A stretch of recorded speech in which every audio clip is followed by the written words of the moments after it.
نحن نتحدى أهل البدع والأهواء، أهل البدع العقائدية وأهل البدع السياسية، أن نقول بيننا وبينكم السلف، بيننا وبينكم الكتب. كان أحمد يقول البدع بيننا وبينكم الجنائز. السلام عليكم ورحمة الله وبركاته. إن الحمد لله نحمده ونستعينه ونستغفره ونعوذ بالله من شرور أنفسنا ومن سيئات أعمالنا، من يهده الله فلا مضل له ومن يضلل فلا هادي له، وأشهد أن لا إله إلا الله وحده لا شريك له، وأشهد أن محمدا عبده ورسوله. يا أيها الذين آمنوا اتقوا الله حق تقاته ولا تموتن إلا وأنتم مسلمون. يا أيها الناس اتقوا ربكم الذي خلقكم من نفس واحدة وخلق منها زوجها وبث منهما رجالا كثيرا ونساء، واتقوا الله الذي تساءلون به والأرحام إن الله كان عليكم رقيبا. يا أيها الذين آمنوا اتقوا الله وقولوا قولا سديدا يصلح لكم أعمالكم ويغفر لكم ذنوبكم، ومن يطع الله ورسوله فقد فاز فوزا عظيما. فإن خير الحديث كتاب الله، وخير الهدي هدي محمد صلى الله عليه وسلم، وشر الأمور محدثاتها، فإن كل محدثة بدعة، وكل بدعة ضلالة، وكل ضلالة في النار. أما بعد. مختصر القواعد المثلى في صفات الله وأسمائه الحسنى للشيخ العلامة محمد بن صالح العثیمین رحمہ اللہ. اس کتاب کو پڑھنا ہم شروع کیے ہیں کل سے، اور الحمدللہ ہم نے 2 قاعدے کل پڑھے تھے، اس کی تفصیل بیان ہوئی تھی. پہلا قاعدہ جو ہے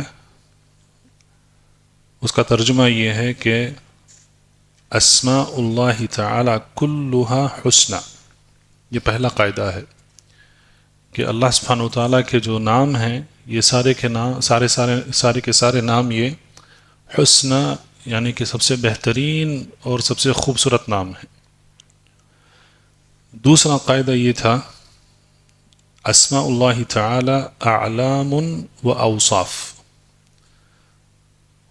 اللہ سبحانہ وتعالی کے جو نام ہیں وہ اعلام یعنی کہ اللہ سبحانہ وتعالی کی ذات مبارک کے نام ہیں، اور اوصاف، اور ہر ایک نام کا ایک صفت ہوتا ہے. تو یہ خاصیت ہے اللہ سبحانہ وتعالیٰ کے ناموں کی. نام بھی ہے اور اس نام کی جو صفت ہے وہ اس نام کے ساتھ جڑی ہوئی ہے. تو اسی لیے کہتے ہیں کہ اللہ سبحانہ وتعالیٰ کے جو نام ہیں وہ نام بھی ہیں اور اوصاف بھی ہیں. مثال کے طور پہ العلیم اللہ سبحانہ وتعالیٰ کا نام ہے، اور العلیم اللہ سبحانہ وتعالیٰ کی ذات مبارک سے اس کا تعلق ہے. یعنی کہ یہ نام جو ہے یہ نام دلالت دیتا ہے اللہ سبحانہ وتعالیٰ کے ذات مبارک کی طرف، اور اس میں جو صفت ہے وہ ہے علم کی صفت ہے اس میں. اور اللہ سبحانہ وتعالیٰ کا جو علم ہے اس کی ابتدا کیا ہے، اس کی انتہا کیا ہے، یہ صرف اللہ سبحانہ وتعالیٰ ہی بہتر جانتے ہیں. لیکن اللہ سبحانہ وتعالیٰ کا علم ہر ایک چیز کو گھیرے ہوا ہے، پوری کائنات میں، زمینوں میں، آسمانوں میں، اور اس کے درمیان جو بھی ہے اس کو گھیرے ہوئے ہے. تو یہ آپ ہر ایک نام کے ساتھ کہہ سکتے ہیں. اللہ سبحانہ وتعالیٰ کا نام الرحیم ہے، یہ اللہ سبحانہ وتعالیٰ کا ذات مبارک کی طرف دلالت کرتا ہے نام، اور اس میں صفت ہوتی ہے رحمت کی صفت ہے. تو یہ جو قاعدہ ہے یہ قاعدہ نبی کریم صلی اللہ علیہ وسلم کے ناموں کے تعلق سے بھی بعض علماء نے اس کا ذکر کیا ہے، کیونکہ اللہ کے رسول صلی اللہ علیہ وسلم کا نام ہے محمد. محمد مفعول ہے، یعنی کہ جس کی حمد کی جاتی ہے، جس کی تعریف کی جاتی ہے، جس کا نام بار بار لیا جاتا ہے تعریف کے ساتھ. تو محمد رسول اللہ صلی اللہ علیہ وسلم کا نام ہے، اور اس میں جو صفت ہے اس کی وہ ہے آپ صلی اللہ علیہ وسلم کی تعریف اور حمد یعنی کہ رسول اللہ صلی اللہ علیہ وسلم میں ایسے اوصاف تھے جس کی وجہ سے رسول اللہ صلی اللہ علیہ وسلم کی حمد یا تعریف کیا کرتے تھے. اسی طریقے سے نبی کریم صلی اللہ علیہ وسلم کا نام ہے احمد، یعنی کہ بہت زیادہ حمد کرنے والا. یہ بھی مبالغہ کا صیغہ ہے. تو اس میں نام بھی ہے اور اس میں وصف بھی ہے، یعنی کہ اس کی صفت بھی ہے وہ نام کی. لیکن یہ مخلوقات کے تعلق سے یہ نہیں ثابت ہو سکتا ہے. یہ شیخ بن عثیمین رحمہ اللہ انہوں نے خود اپنی کتاب میں اس کتاب کی شرح کی ہے. انہوں نے خود القواعد المثلیٰ کی شرح شیخ بن عثیمین نے کی ہے. اس میں انہوں نے ایک مثال دیتے ہوئے کہا ہے کہ ایک شخص کا نام عبداللہ ہوتا ہے، اللہ کا بندہ، لیکن کہتے ہیں وہ ہوا اکفر الناس، یعنی کہ سب سے بڑا کافر ہوتا ہے. نام عبداللہ ہوتا ہے لیکن کافر ہوتا ہے. اسی طریقے سے نام صادق ہوتا ہے، سچا، لیکن سب سے بڑا جھوٹا ہوتا ہے. تو نام ہے لیکن وہ نام کے تعلق سے جو صفت ہونی چاہیے وہ صفت نہیں پائی جاتی ہے اس میں. تو یہ مخلوقات کے تعلق سے نہیں کہا جا سکتا ہے. لیکن رب کائنات کے تعلق سے یہ کہا جاتا ہے کہ اللہ سبحانہ وتعالیٰ کے جو نام ہیں وہ نام بھی ہیں اور اوصاف بھی ہیں، اور اسی طریقے سے نبی کریم صلی اللہ علیہ وسلم کے نام. تیسرا قاعدہ، اس کے دراصل دو حصے ہیں. اس میں شیخ رحمہ اللہ کہتے ہیں کہ اسماء اللہ تعالی ان دلت علی وصف متعد، اگر اللہ سبحانہ وتعالی کے نام ایک سے زیادہ وصف کی طرف اگر دلالت کرتے ہیں، دلالت کا مطلب ہے دلیل دینا، اس کی طرف رہنمائی کرنا. اگر ایک وصف سے زیادہ اگر اس کی طرف دلالت کرتے ہیں اللہ سبحانہ وتعالیٰ کے نام، تو تین معاملے پیش آتے ہیں. اس کا دوسرا حصہ ہے وَإِن دَلَّتْ عَلَى وَصْفٍ غَيْرِ مُتَعَدٍ، اگر ایک ہی صفت کی طرف اگر وہ نام دلالت کرتا ہے تو دو معاملے پیش آتے ہیں. تو یہ دو حصے ہیں اس قاعدے کے. تو پہلا حصہ ہے اسماء اللہ تعالی ان دلت علی وصف متعد، یعنی کہ اگر اللہ سبحانہ وتعالیٰ کے نام ایک سے زیادہ وصف کی طرف اگر دلالت کرتے ہیں تو تین معاملے پیش آتے ہیں. سب سے پہلے یہ ہے احدها ثبوت ذلك الاسم للہ عز وجل، یعنی کہ اس نام کو سب سے پہلے اللہ سبحانہ وتعالیٰ کے لیے ثابت کرنا. دوسرا ثبوت الصفة التي تضمنها كله للہ عز وجل، اور اس نام کے ساتھ جو صفت جڑی ہوئی ہے اس صفت کو بھی اللہ سبحانہ وتعالیٰ کے لیے ثابت کرنا. انہوں نے مثال بھی دی ہے، بہت بہترین مثال سے انہوں نے اس مسئلے کو سمجھایا ہے. تیسرا کہتے ہیں کہ الثالث ثبوت حکمها، اور اس نام اور اس صفت کے ساتھ جو حکم جڑا ہوا ہے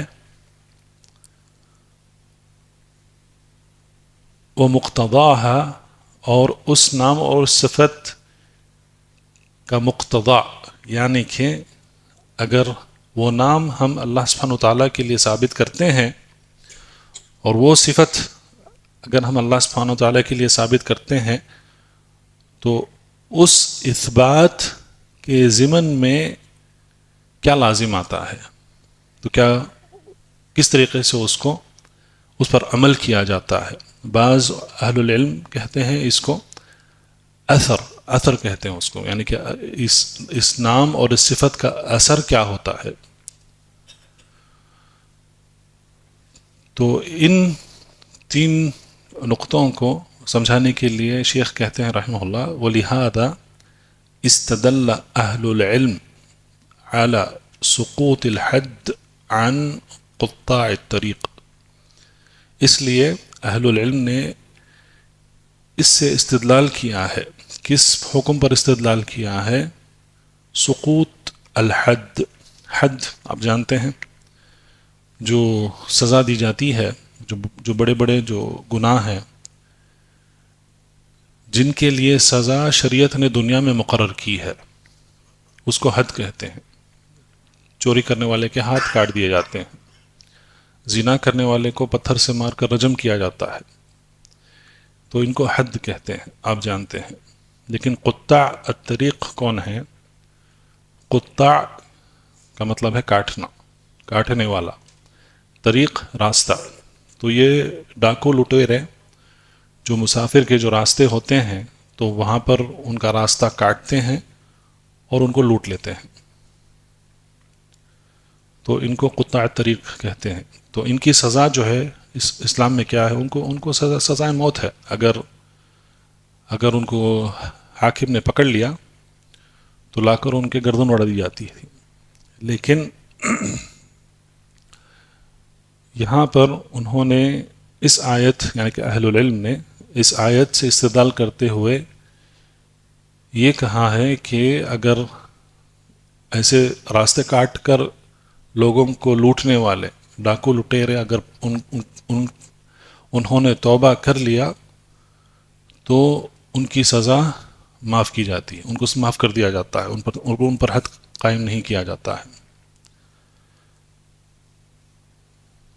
تو کہتے ہیں کہ وَلِهَذَا اسْتَدَلَّ أَهْلُ الْعِلْمِ عَلَى سُقُوطِ الْحَدِّ عَنْ قُطَّاعِ الطَّرِيقِ بِالتَّوْبَةِ، اگر انہوں نے توبہ کر لیا تو حد ان پر قائم نہیں ہوتا ہے۔ استدلوا على ذلك بقوله تعالى، تو انہوں نے اللہ سبحانہ وتعالیٰ کے قول سے استدلال کیا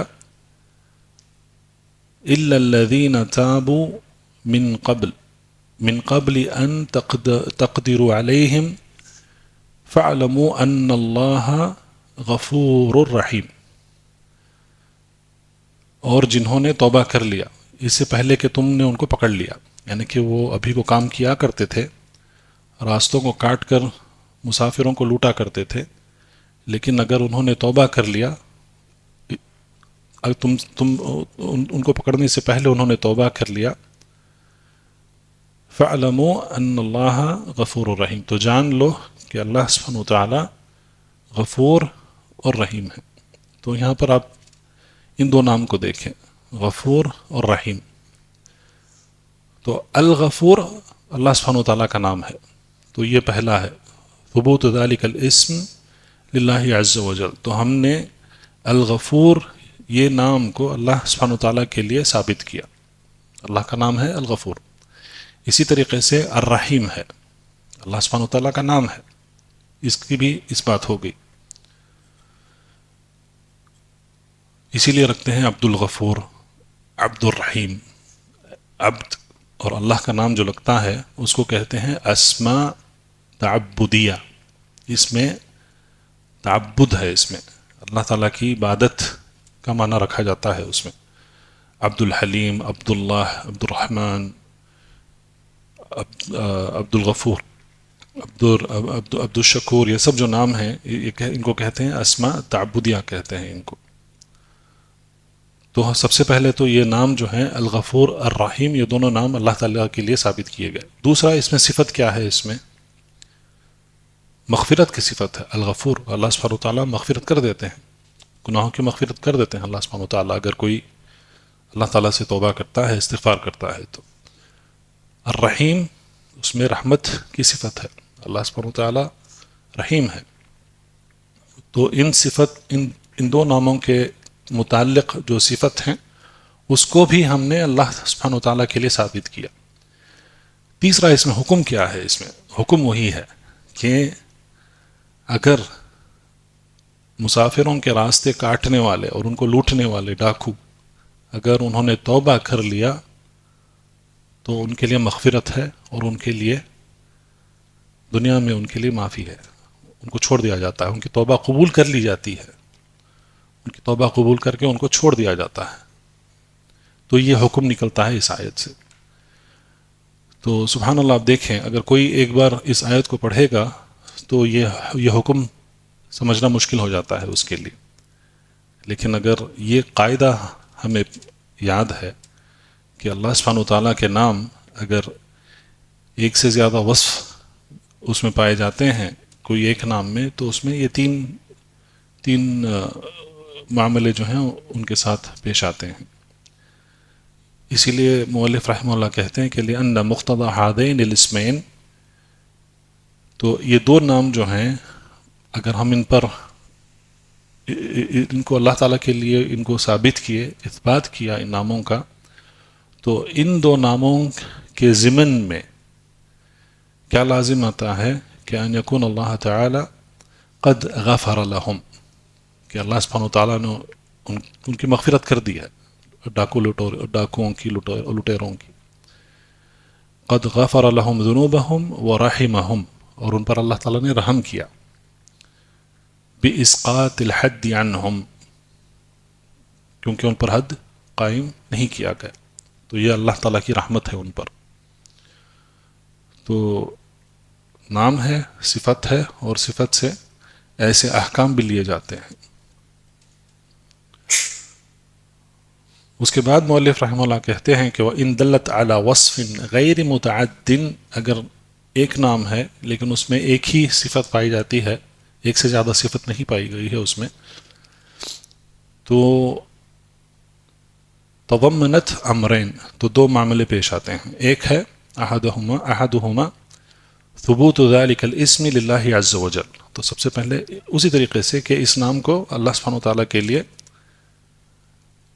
ثابت کیا جاتا ہے. دوسرا ثبوت الصفت التي تضمنوها للہ عز وجل، تو اس نام کے ساتھ جو صفت جڑی ہوئی ہے اس کو اللہ سبحانہ وتعالیٰ کے لیے ثابت کرنا. کہتے ہیں مثال ذلك الحی، اللہ سبحانہ وتعالیٰ کا نام ہے الحی.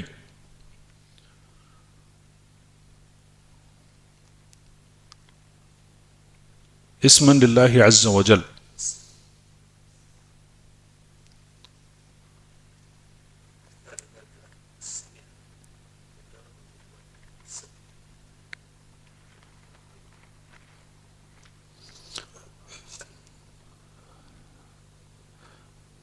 مثال ذلك الحی يتضمن اثبات الحی اسما للہ عز وجل.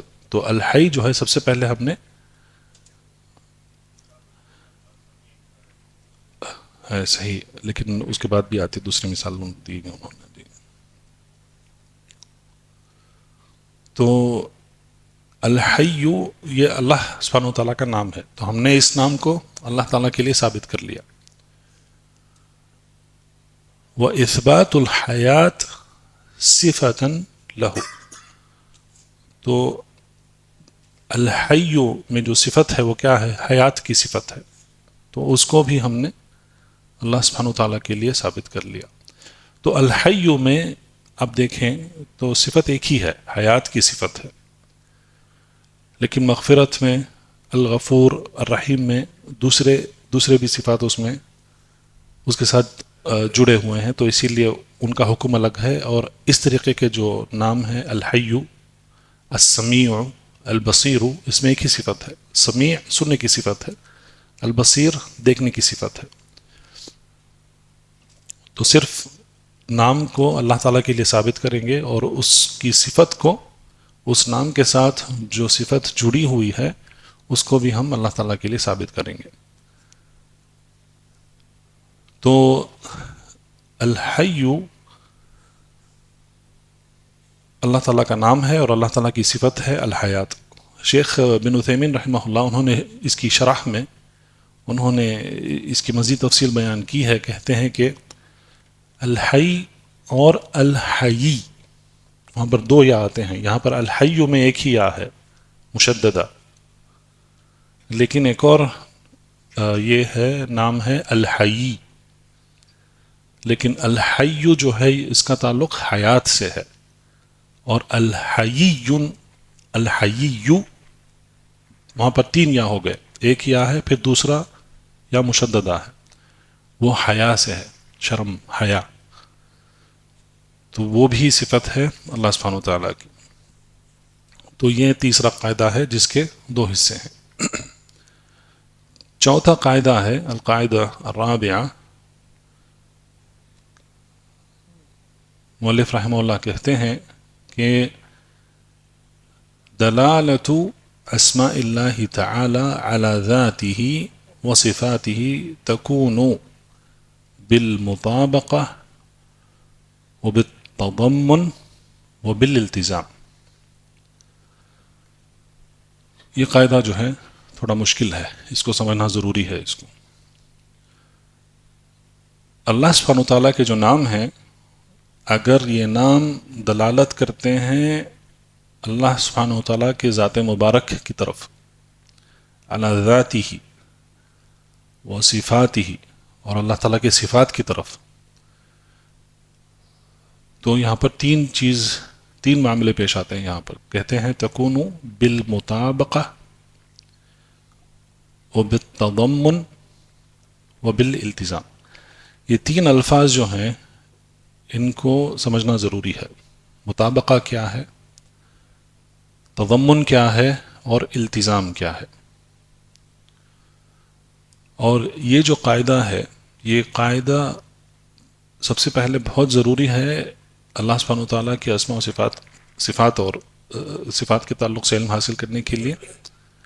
دوسرا، جو فرقے اللہ سبحانہ وتعالیٰ کے اسماء و صفات میں رد و بدل کرتے ہیں، غلط ملت کرتے ہیں، اس کے غلط معنی، تعویل، تحریف وغیرہ کرتے ہیں، تو ان کا اس میں رد ہے. تیسرا، یہ جو تین معاملے ہیں یا تین مسئلے کہہ سکتے ہیں آپ ان کو، یہ صرف اللہ تعالیٰ کے صفات کے تعلق سے نہیں ہے یا اللہ تعالیٰ کے نام کے تعلق سے نہیں ہے، یہ عربی کے ہر ایک لفظ کے لیے ہے. تو یہ عربی کا قاعدہ ہے اصل میں. تو اسی لیے اللہ تعالیٰ کے اسماء و صفات کا علم حاصل کرنے کے لیے عربی آنا ضروری ہے. کیونکہ جب تک آپ یہ تین مسئلے نہیں سمجھیں گے تب تک مشکل ہو جاتا ہے کسی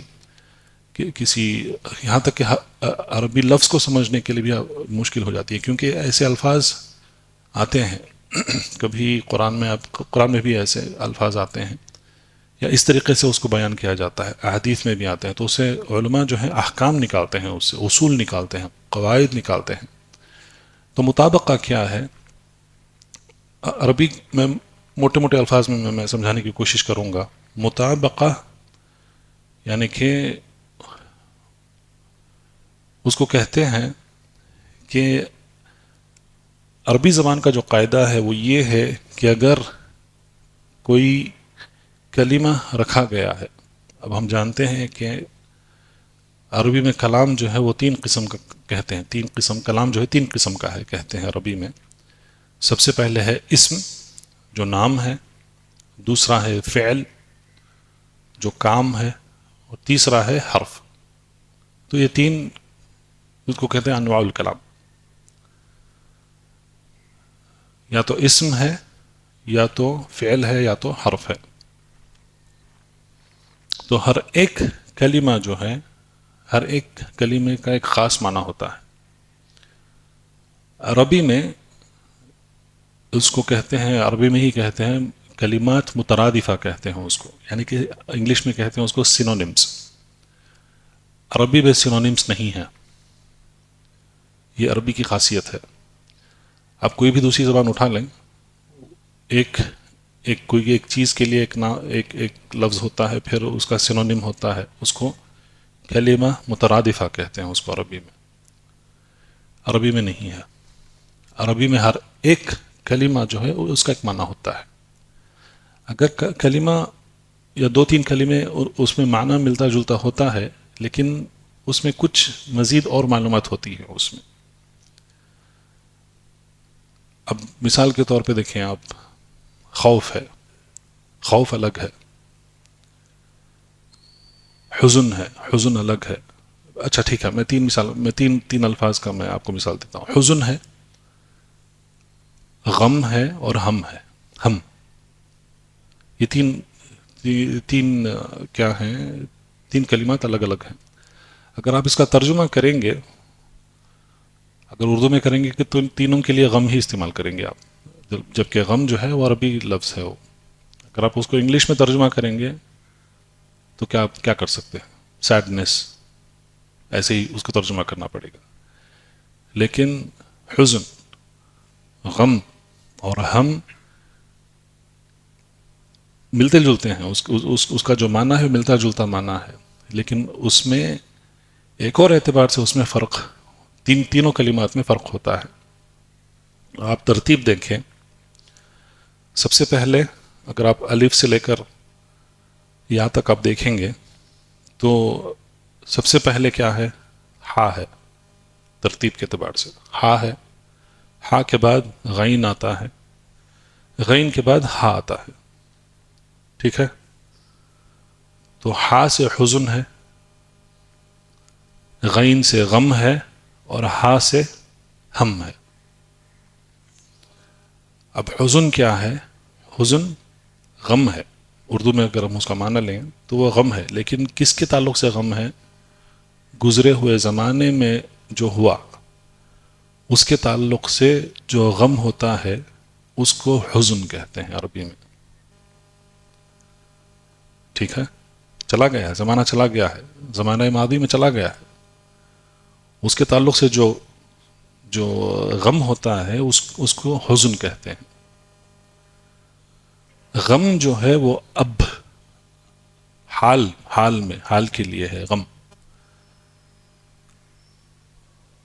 اب حال کو لے کر جو غم ہوتا ہے اس کو غم کہتے ہیں عربی میں. اور جو آنے والا ہے مستقبل کے لیے، مستقبل میں جو غم ہونے والا ہے اس کے لیے ہم کا لفظ استعمال ہوتا ہے. ہا میم ہم من. تو یہ تین الگ الگ کلمات ہیں.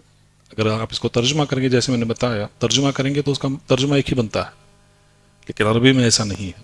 حزن ماضی کے لیے ہے، غم حال کے لیے ہے، اور ہم مستقبل کے لیے ہے.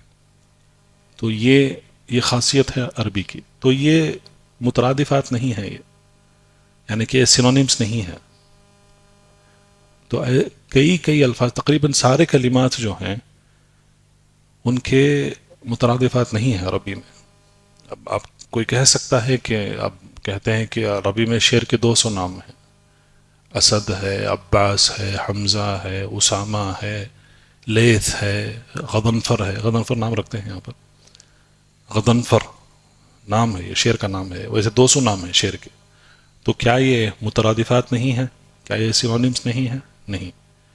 کہتے ہیں، کل ہمارے ساتھ ایک کلمہ گزرا ہے، اہل اللغہ النحات، وہ کہتے ہیں کہ نہیں،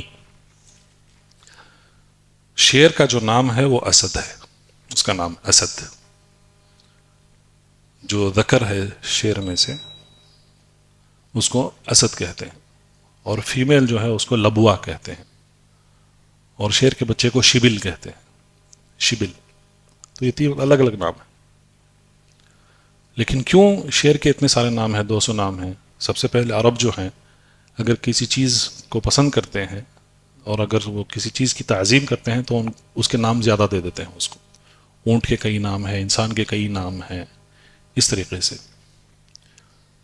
تو اہل اللغہ کہتے ہیں کہ شیر کا جو نام ہے وہ اسد ہے، لیکن اس کے جو دوسرے جو نام ہیں وہ اس کے صفات ہیں، اس کے نام نہیں ہیں، وہ سینونیمز نہیں ہیں. مثال کے طور پہ عباس شیر کا نام ہے. کیوں اس کو عباس کہتے ہیں شیر کو؟ عبسہ سے ہے. عبسہ ہم سورہ عبسہ ہے قرآن میں. کیوں؟ عبسہ وتولی. عبسہ کا مطلب ہے ایسے کرنا، ایسے. تو آپ دیکھیں شیر کی صورت دیکھیں آپ، تو شیر ہمیشہ لگتا ہے گویا ایسے ہی ہے شیر ہمیشہ. تو اسی لیے اس کو عباس کہتے ہیں. فراؤن، جس کو انگریزی میں کہتے ہیں فراؤننگ. تو اسی لیے عبسہ سے اس کو عباس کہتے ہیں. لیکن اس کا معنی کیا بنتا ہے؟ اس کا شیر کا ایک نام ہے. تو لیکن وہ اس کی صفت ہے. وہ اسی طریقے سے ہر ایک نام جو ہیں وہ سارے نام وہ اس کے صفات بن جاتے ہیں. لیکن شیر کا نام جو ہے وہ ایک ہی ہے، اسد ہی ہے اس کا نام. تو یہ سب کیوں بتانے کی ضرورت پڑ رہی ہے؟ کیونکہ ہر ایک جو کلمہ ہے عربی میں اس کا ایک خاص معنی ہوتا ہے، اس کا مترادف نہیں ہوتا ہے. یہ شیخ الاسلام ابن تیمیہ رحمہ اللہ انہوں نے اس مسئلے کو انہوں نے ترجیح دی ہے، اور انہوں نے اسی مسئلے کو گمراہ فرقوں کا رد کرنے میں انہوں نے اس کو استعمال کیا ہے. تو بہت ضروری ہے. تو ہر ایک کے لیے ایک کلمہ، ایک نام، ایک کچھ بھی، ایک فعل اس کے لیے رکھا گیا ہے، اس کے لیے عربی میں. تو مطابقہ اگر آپ کہیں کیا ہے کہ مطابقہ اس کو کہتے ہیں کہ اس لفظ سے اسی کی طرف دلالت کروانا جس کے لیے وہ رکھا گیا ہے. مثال کے طور پہ اسد ہے تو اسد صرف اس خونخوار جانور کے لیے ہی ہے. اسد آپ کسی اور جانور کے لیے استعمال نہیں کر سکتے ہیں. تو یہ اس کو کہتے ہیں مطابقہ. اسی طریقے سے دار ہے، دار گھر کو دار کہتے ہیں عربی میں، یہ ہم اردو میں بھی استعمال کرتے ہیں اس کو. تو دار کس کو کہتے ہیں؟ گھر کو کہتے ہیں. تو اگر آپ دار کہیں تو جو عربی ہے وہ اس کے ذہن میں پہلے کیا آئے گا؟ گھر، دیواریں ہیں، چھت ہے، دروازہ ہے، جو بھی ہے. تو یہ نام اس کے لیے رکھا گیا ہے. بیت کیا ہے؟ بیتوتا سے ہے، یعنی کہ جہاں پر رات گزارتے ہیں. رات کا جو سونا ہے اس کو بیتوتا کہتے ہیں، اور دن کے سونے کو قیلولہ کہتے ہیں. دونوں کو ملا کے نوم کہتے ہیں. لیکن بیتوتا رات کی نیند، جہاں پر رات گزارتے ہیں، سوتے ہیں، وہاں پر اس کو بیت کہتے ہیں. وہیں سے لیا گیا ہے لفظ. تو دار بھی گھر کو کہتے ہیں.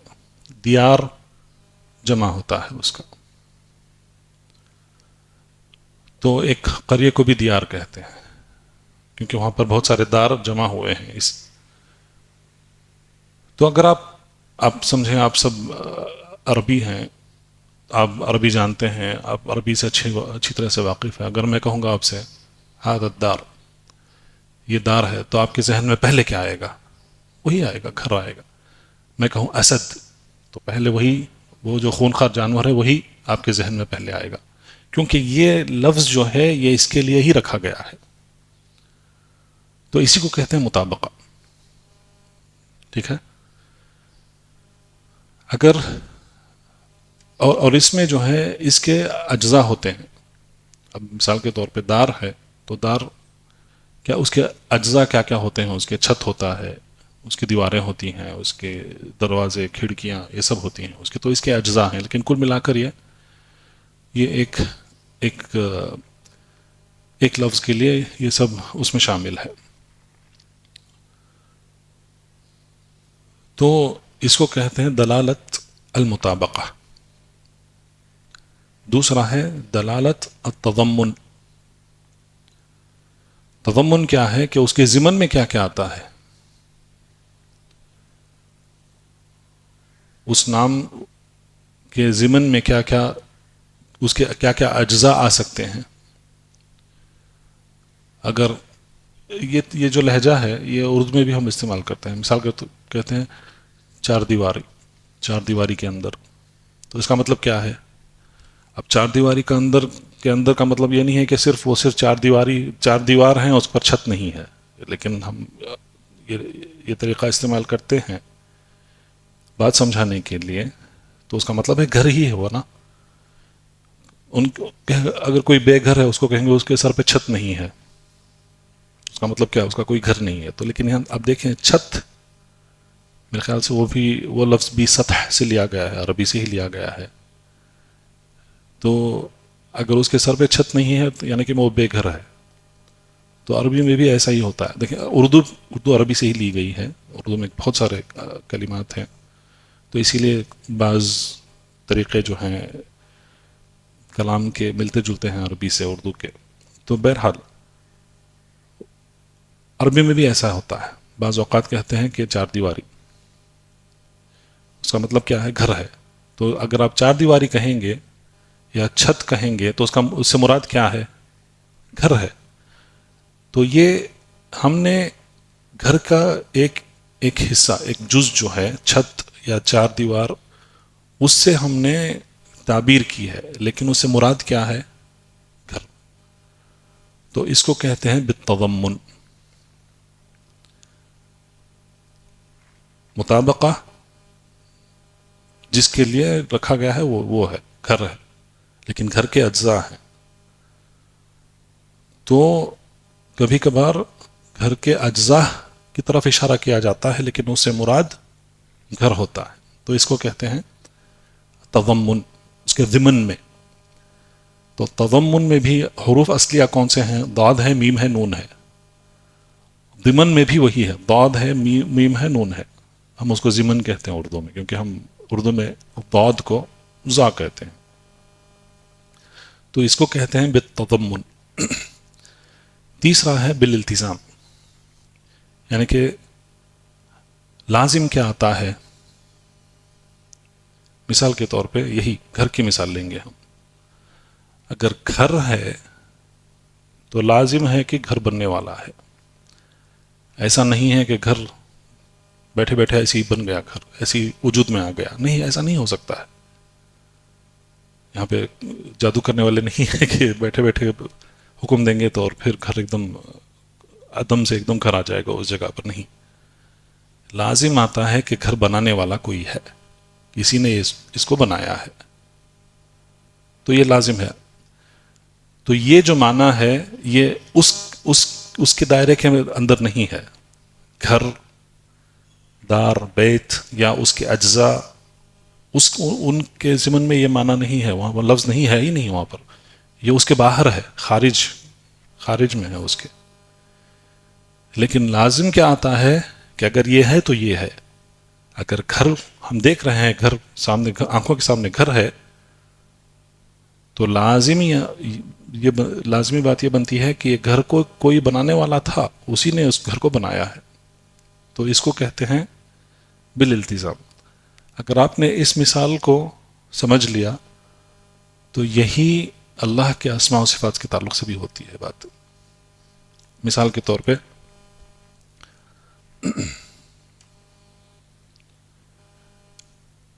العلم، العلیم اللہ سبحانہ وتعالیٰ کا نام ہے. تو یہاں پر دلالت المطابقہ کیا ہے؟ یہ نام کس کے لیے رکھا گیا ہے؟ صرف اور صرف اللہ تعالیٰ کے لیے رکھا گیا ہے. العلیم اللہ سبحانہ وتعالیٰ کے لیے. تو یہ بالمطابقہ. بالتضمن اس کی صفت. کل ہم نے پڑھا ہے ایک قاعدے میں کہ جو معطلہ ہیں، تعطیل کرنے والے، کیا کہتے ہیں؟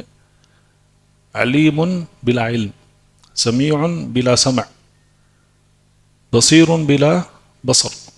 لیکن نہیں، یہ عربی کے اعتبار سے بھی جمتا نہیں ہے یہ. تو اسی لیے شیخ نے بھی رحمہ اللہ، انہوں نے المعطلہ کا رد عربی سے ہی کیا ہے. انہوں نے عربی سے ہی بات نہیں بنتی ہے یہ، کیونکہ عرب جو ہیں وہ ایسے ہی کسی کو ایسے نام نہیں رکھ دیا کرتے ہیں ایسے ہی کسی چیز کے لیے یا کسی شخص کے لیے. اس کے لیے ایک خاص، اگر وہ ایک تو سبب ہے، دوسرا ضرورت ہے، تیسرا اس کی تعظیم میں یا اس کی شان میں کچھ نہ کچھ اس کے لیے نام رکھا کرتے ہیں. تو یہاں پر بھی ایسا ہی ہے. تو اگر اللہ سبحانہ وتعالیٰ کا نام العلیم ہے تو سب سے پہلے یہ بالمطابقہ یہ اللہ تعالیٰ کے لیے ہے. بالتضمن اس میں صفت ہے، اس علم کی صفت ہے اللہ سبحانہ وتعالیٰ کی. تو اللہ سبحانہ وتعالیٰ العلیم ہے بالعلم، علم کے ساتھ. تو یہ بالتضمن. اب یہاں پر لازم کیا آتا ہے؟ تو شیخ رحمہ اللہ کہتے ہیں، انہوں نے کہا ہے، مثال کے طور پر انہوں نے خلق کی مثال دی ہے. یہاں پر کہتے ہیں کہ يدل على الذات وحدها وعلى صفة الخلق. مثال ذلك الخالق. خالق کی مثال ہم نے دی ہے. الخالق اللہ سبحانہ وتعالیٰ کا نام ہے. بالمطابقہ، بالتضمن صفت پیدا کرنے کی صفت اللہ سبحانہ وتعالی پیدا کرتے ہیں، الخلق، کن فیکون، اللہ تعالیٰ حکم دیتے ہیں ہو جا تو وہ ہو جاتا ہے. وَيَدُلُّ عَلَى ذَاتِ اللَّهِ وَعَلَى صِفَةِ الْخَلْقِ، تو الخالق اللہ کی ذات کی طرف یہ نام دلالت دیتا ہے، اور صفت خلق یعنی کہ پیدا کرنے کی جو صفت ہے اللہ سبحانہ وتعالیٰ کی، اس کی طرف بھی دلالت کرتا ہے بالتضمن اور بالالتزام. انہوں نے کہا ہے کہ العلم والقدرہ، العلم والقدرہ، تو اللہ سبحانہ وتعالیٰ کی صفت ہے خلق، پیدا کرنا، اسی لیے اللہ تعالیٰ کا نام ہے خالق. لیکن اللہ سبحانہ وتعالیٰ جب پیدا کرتے ہیں تو علم کے ساتھ پیدا کرتے ہیں، تو علم جو صفت ہے تو وہ بھی اس میں لازمی طریقے سے اس کا تعلق اس سے بنتا ہے، خلق سے. تو علم کا تعلق خلق سے ہے. اور قدرت وہ بھی جو صفت ہے اللہ تعالیٰ کی، جو صفت ہے قدرت، وہ بھی اللہ تعالیٰ، وہ صفت بھی کس کے ساتھ اس کا تعلق ہے؟ خلق کے ساتھ قدرت اس کا تعلق ہے، قدرت کا. تو جو علیم ہے، جو قادر ہے، اور یہ سب اللہ تعالیٰ کے نام ہیں، وہی پیدا کر سکتا ہے. تو اسی لیے اب پھر بات وہیں پر پہنچتی ہے کہ اللہ سبحانہ وتعالیٰ کے سوا کوئی خالق نہیں ہے. یہ اللہ تعالیٰ کی ربوبیت میں سے ہے. الخالق اللہ کا نام ہے، خلق پیدا کرنا یہ اللہ تعالیٰ کی صفت ہے. حکم دیتے ہیں تو ہو جاتا ہے، کن فیکون. کون پیدا کرتا ہے؟ جو علم رکھتا ہے اور جو قدرت رکھتا ہے وہی پیدا کرتا ہے. تو اب وہاں پر علم اور قدرت کا تعلق خلق سے ہے، تو یہ صفات ہے، خلق، علم اور قدرت. اسی سے نام بھی آتے ہیں، الخالق، العلیم، القادر. القادر اللہ تعالیٰ کا نام ہے، عبد القادر نام رکھتے ہیں. تو یہ بالالتزام کہتے ہیں اس کو. تو سبحان اللہ، آپ دیکھیں اللہ تعالیٰ کے کئی اسماء و صفات جو ہیں یہ اسی طریقے سے ایک دوسرے سے جڑے ہوئے ہیں. اور یہ سارے جو نام ہیں، جتنے بھی نام قرآن اور حدیث میں آئے ہیں، یہ سب نام ایک ہی نام کی طرف لوٹتے ہیں، وہ ہے اللہ. تو اللہ کا لفظ جلالہ جو ہے اس بالالتزام، تو بالالتزام یہ سارے جو ہیں اس میں آ جاتے ہیں. اس میں بعض دیکھیں، اللہ سبحانہ وتعالیٰ کا نام ہے اللہ، جو اللہ تعالیٰ کے ذات مبارک کی طرف دلالت کرتا ہے. پھر بعض ایسے اسماء و صفات ہیں جو بالتضمن میں آتے ہیں اللہ کے ساتھ. مثال کے طور پہ الخالق، الرازق، المدبر الی آخر. بعض ایسے ہیں جو بالالتزام اللہ تعالیٰ کے نام سے جڑے ہوئے ہیں. تو یہ سارے نام جو ہیں یہ اللہ کے نام سے، اللہ کہتے ہیں کہ لفظ الجلالہ کی طرف لوٹتے ہیں سارے نام. یہ سارے نام اور صفات جو ہیں یہ اللہ تعالیٰ کے نام، اللہ لفظ الجلالہ کی طرف لوٹتے ہیں. تو اسی لیے بسم اللہ الرحمن الرحیم پہلی آیت ہے قرآن کی، الحمد للہ. تو اللہ تعالیٰ کے لیے ہی حمد ہے. کس لیے؟ سارے اسماء و صفات، رحمک اللہ، اسی لیے ساری حمد و ثنا محبت اور شکر کے ساتھ اللہ تعالیٰ کے لیے ہے. تو یہ اگر آپ نے اس کو سمجھ لیا ہے تو آپ کو اسماء و صفات کا ایک بہت بڑا باب جو ہے آپ نے سیکھ لیا ہے. اگر آپ نے اس کو سمجھ لیا تو مطابقہ ہے، تضمن ہے اور التزام ہے. میں نے آپ کو ایک چھوٹی سی مثال دی ہے، گھر کی مثال دی ہے. اسی طریقے سے آپ انسان کو بھی کہہ سکتے ہیں. اگر آپ کہیں گے انسان تو پہلے کیا ذہن میں کیا آتا ہے؟ انسان. اب اس میں دو جز ہو سکتے ہیں. اس میں بالتضمن کیا ہو سکتا ہے؟ ایک ذکر، ایک انثی، ایک مرد ہے، ایک عورت ہے، لیکن دونوں کو انسان کہتے ہیں. اب انسان ہے تو مثال کے طور پہ لازمی بات کیا آتی ہے کہ انسان کو پیدا کرنے والا کوئی ہے. وہ کون ہے؟ الخالق، اللہ سبحانہ وتعالی. انسان ایسے ہی وجود میں نہیں آ گیا ہے.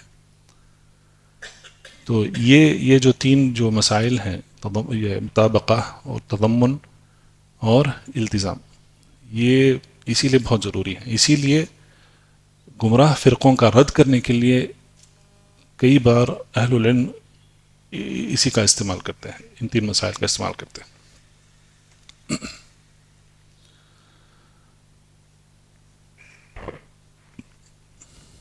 تو اسی لیے مؤلف رحمہ اللہ کہتے ہیں کہ دلالة اسماء الله تعالى على ذاته وصفاته تكون بالمطابقة وبالتضمن وبالالتزام. مثال ذلك الخالق، يدل على ذات الله، الخالق اللہ کی ذات ہے، اللہ تعالیٰ کا نام ہے، وعلى صفات الخلق، وعلى صفة الخلق وبالمطابقة، ويدل على الذات وحدها وعلى صفة الخلق بالتضمن، ويدل على صفتي العلم والقدرة بالالتزام. ولهذا لما ذكر الله خلق السماوات والارض، سورة الطلاق کی آیت ہے، انہوں نے اس کی دلیل یہاں پر انہوں نے پیش کی ہے کہ کہتے ہیں کہ لتعلموا ان اللہ على كل شيء قدیر وان اللہ قد احاط بكل شيء علما. لیکن اس کی یہ آیت کا ایک ہی حصہ ہے، لیکن اس کے پہلا حصہ کیا ہے؟ اللہ الذی خلق السماوات، خلق سبع سماوات ومن الارض مثلهن لتعلموا ان اللہ على كل شيء قدیر وان اللہ قد احاط بكل شيء علما. تو وہاں پر زمین، 7 زمین اور 7 آسمان، تو یہ آیت میں 7 زمینوں کا ذکر ہے، 7 آسمان اور 7 زمین پیدا کیے ہیں اللہ سبحانہ وتعالیٰ نے. تو پیدائش، زمین اور آسمان کی پیدائش کا ذکر ہوا آیت میں، خلق، اور پھر اس کے ساتھ لتعلموا ان اللہ علی کل شیء قدیر، تو وہاں پر قدرت کا ذکر ہوا، اللہ تعالیٰ کی قدرت کا ذکر ہوا، ان اللہ علی کل شیء قدیر وان اللہ قد احاط بكل شیء علما، اور اللہ سبحانہ وتعالیٰ کا علم جو ہے وہ ہر ایک چیز کو گھیرے ہوئے ہے. تو یہاں پر یہ تینوں صفات جو ہیں، تینوں صفات کا ذکر ایک آیت میں ہوا ہے، خلق، قدرت اور علم. تو یہ تینوں جو ہیں یہ یہاں پر تضمن، مطابقہ، تضمن اور التزام، تینوں کی مثال آپ کو ایک آیت میں مل جاتی ہے آپ کو. تو یہ ایک آیت دلیل بن جاتی ہے اس قاعدے کے لیے.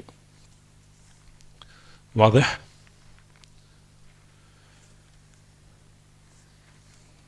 طيب الحمدللہ. اس کے بعد مؤلف رحمہ اللہ کہتے ہیں کہ اسماء اللہ تعالی توقیفیہ، یہ قاعدہ ہے. تو چوتھا قاعدہ کیا ہے؟ دلالت اسماء اللہ تعالی علی ذاتہ و صفاتہ تکون بالمطابقہ و بالتضمن و بالالتزام. اللہ تعالیٰ کے جو نام ہیں، جو اللہ تعالیٰ کی ذات کی طرف دلالت کرتے ہیں اور صفات کی طرف دلالت کرتے ہیں، تو 3 اعتبار سے کرتے ہیں، مطابقہ، تضمن اور التزام. 5واں قاعدہ یہ ہے کہ اللہ تعالیٰ کے نام جو ہے یہ توقیفیہ ہیں، توقیفیہ، یہ قاعدہ ہے. اسماء اللہ تعالی توقیفیہ لا مجال للعقل فیہا، تو اس میں عقل کا دخل انداز نہیں ہے اس میں. توقیفیہ کا معنی کیا ہے؟ کیوں توقیفیہ کہتے ہیں اس کو؟ توقیف وقفہ سے ہے یا وقفہ سے ہے. وقفہ کا مطلب ہے آ کے رکنا یا کھڑنا. اب میں بیٹھا ہوں، اگر میں کھڑا ہوا تو اس کو بھی کہتے ہیں وقفہ، یعنی کہ آئے اور رکے. تو اسی لیے اس میں اب دیکھتے ہیں جو عرب ممالک ہیں وہاں پر ہر ایک چوراہے پر ایک یہ ہوتا ہے، سائن بورڈ ہوتا ہے، قف، رک جاؤ. تو قف جو ہے وہ فعل امر ہے، یعنی کہ رک جاؤ. میں نے کہا وقفہ کھڑنے کو، لیکن وقفہ کھڑنا نہیں ہے. کھڑنے کا مطلب ہے آ کے کھڑنا، ایک جگہ پہ کھڑنا، کہیں سے آئے آ کے کھڑ، وقوف کھڑنے کو کہتے ہیں. ٹھیک ہے. تو وقفہ یقفو کا مطلب ہے کھڑنا، یا آ کے رکنا. وقفہ فعلا کے وزن پہ ہے.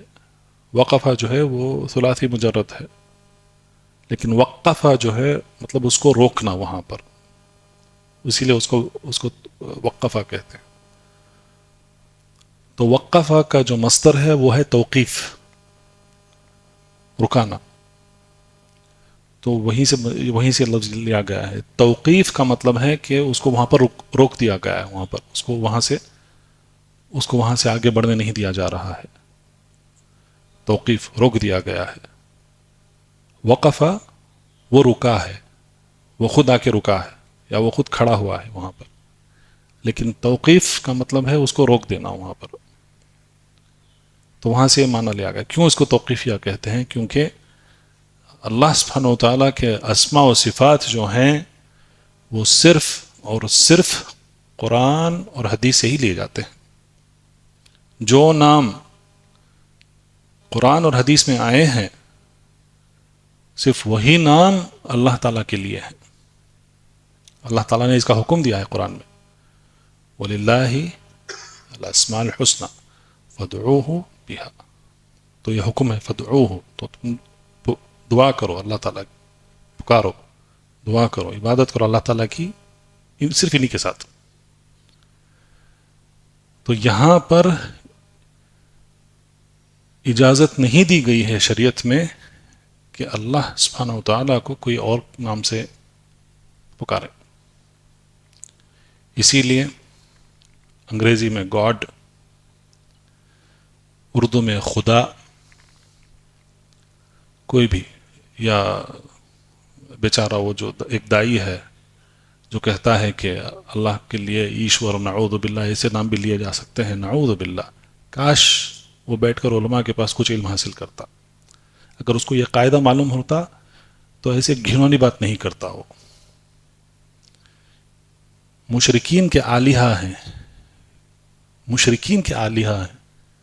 کیا یہ نام ایسے نام اللہ تعالیٰ کے لیے لائق ہیں؟ کیا اس نے اللہ سبحانہ وتعالیٰ کی ذات کو پہچانا ہے؟ اس نے اللہ تعالیٰ کی عظمت کو اس نے پہچانا ہے؟ کہتا ہے کہ ایشور، ایسے نام بھی نعوذ باللہ اٹھا کر اللہ تعالیٰ کے لیے استعمال کریں. آپ کہاں ہے غیرت اللہ تعالیٰ کے لیے اس کے دل میں؟ نعوذ باللہ سبحانہ وتعالی عما یصفون. تو بہرحال تو اسی قاعدے کے ضمن میں علماء نے کہا ہے کہ اللہ کے لیے اگر کوئی نام لیا جائے گا تو قرآن اور حدیث میں جو نام آئے ہیں صرف اسی نام سے اللہ تعالیٰ کو پکارا جائے گا، اسی نام سے اللہ تعالیٰ کو مخاطب کیا جائے گا. اس کے علاوہ کوئی بھی نام استعمال کرنے کی اجازت نہیں ہے. میرے آپ سے گزارش ہے، جو ترجمے پڑھتے ہیں، اگر آپ کوئی بھی زبان میں اگر آپ پڑھیں، اردو میں پڑھیں یا انگریزی میں پڑھیں، اگر ایسے الفاظ اللہ کے لیے استعمال ہوئے ہیں تو آپ اس کو نشاندہی کریں اس کی. آپ پبلشرز کو آپ اگر ہو سکے تو بتائیں ان کو کہ ایسے الفاظ جو ہیں اللہ تعالیٰ کے لیے لائق نہیں ہیں. کل یہ بات گزری تھی کہ اللہ سبحانہ وتعالیٰ جو ہیں، اللہ سبحانہ وتعالیٰ سے بڑھ کر اپنے آپ کو جاننے والے کوئی نہیں ہے. اللہ سبحانہ وتعالیٰ ہی اپنے آپ کو سب سے بہترین طریقے سے جانتے ہیں. تو اللہ سبحانہ وتعالیٰ نے ہمیں اللہ تعالیٰ کی عبادت کرنے کا طریقہ سکھایا ہے، کیونکہ یہی طریقہ اللہ تعالیٰ کے لیے اللہ تعالیٰ کے پاس قبول ہے. تو یہ بھی اسی کے ضمن میں آتی ہے بات کہ اگر ہم اللہ تعالیٰ کو پکاریں گے تو صرف انہی نام سے پکاریں گے جو قرآن اور حدیث میں آئے ہیں. اس کے علاوہ کوئی بھی نام اللہ تعالیٰ کے لیے لائق نہیں ہے. دوسرا یہ ہے کہ اس میں مؤلف نے کہا ہے کہ لا مجال للعقل فیہا، یعنی کہ اس میں عقل دوڑانا کی اجازت بھی نہیں ہے اللہ تعالیٰ کے اسماء و صفات کے تعلق سے. وعلى هذا فيجب الوقوف فيها على ما جاء في الكتاب والسنة فلا يزاد فيها ولا ينقص. تو واجب آتا ہے، یہ ہر ایک مسلمان کا فرض بنتا ہے کہ وہ قرآن اور حدیث پر رک جائیں، اور قرآن اور حدیث میں جو اللہ تعالیٰ کے جو نام اور صفات آئے ہیں ان کو اللہ تعالیٰ کے لیے ثابت کریں، نہ اس میں زیادہ کریں نہ اس میں کم کریں، اس میں نقص کرنے کی بھی اجازت نہیں ہے. لأن العقل لا يمكنه إدراك ما يستحقه تعالى من الأسماء فوجب الوقوف في ذلك على النص لقوله تعالى قل إنما حرم ربي الفواحش إلى وأن تقولوا على الله ما لا تعلمون. تو مؤلف رحمہ اللہ انہوں نے ایک بہت اہم مسئلے کی طرف انہوں نے اس کا ذکر کیا ہے اس مسئلے کو یہاں پر. وہ یہ ہے ایک تو کیا ہے کہ اللہ سبحانہ وتعالیٰ کے جو اسماء و صفات ہیں وہ صرف قرآن و حدیث سے لیے جائیں گے اور اس میں عقل کی گنجائش نہیں ہے, عقل دوڑنے کی گنجائش نہیں ہے اس میں.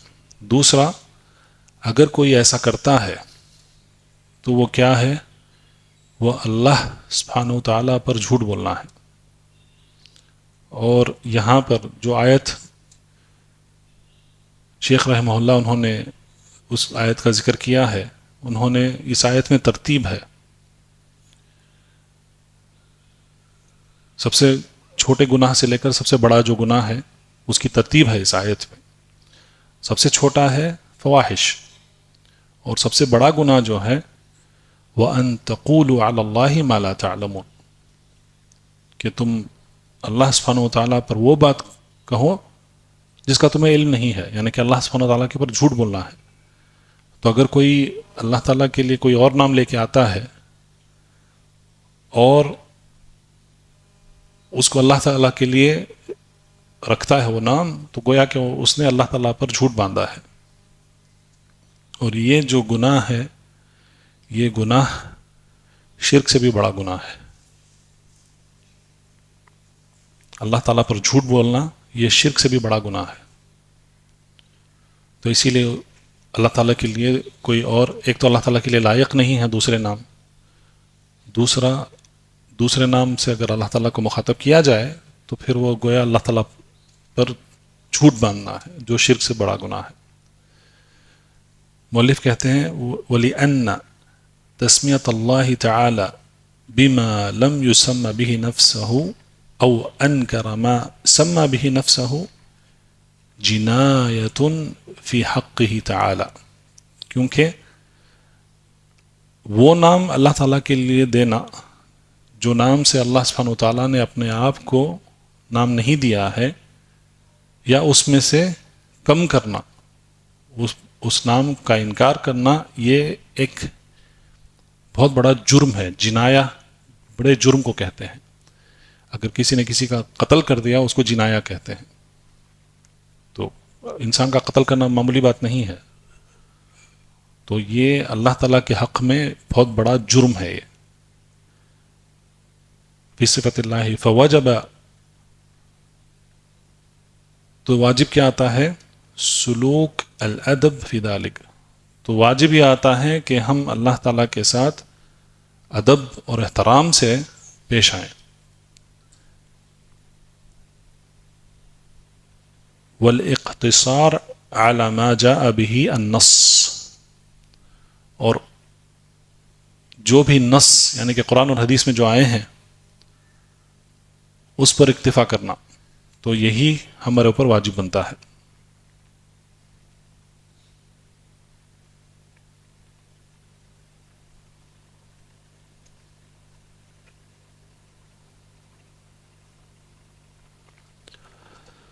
تو یہ پانچواں قاعدہ ہے کہ اسماء اللہ تعالی توقیفیہ, اللہ کے اسماء و صفات جو ہیں وہ توقیفیہ ہیں. القاعدہ السادسہ, چھٹواں قاعدہ ہے اسماء اللہ غیر محصورہ بعدد معین. یہ قاعدہ ہے کہ اللہ سبحانہ وتعالیٰ کے جو نام ہیں وہ کوئی ان کی جو تعداد ہے, اللہ تعالیٰ کے ناموں کی جو تعداد ہے, عدد غیر محصورہ, یعنی کہ وہ محدد نہیں ہے. اللہ تعالیٰ کے کتنے نام ہمیں سکھائے گئے ہیں وہ ہم جانتے ہیں قرآن اور حدیث میں, لیکن اس سے زیادہ نام ہیں اللہ سبحانہ وتعالیٰ کے. کئی نام ہیں اللہ سبحانہ وتعالیٰ کے، لیکن ہمیں صرف اتنے ہی سکھائے گئے ہیں، ہمارے لیے اتنی ہی ضرورت ہے۔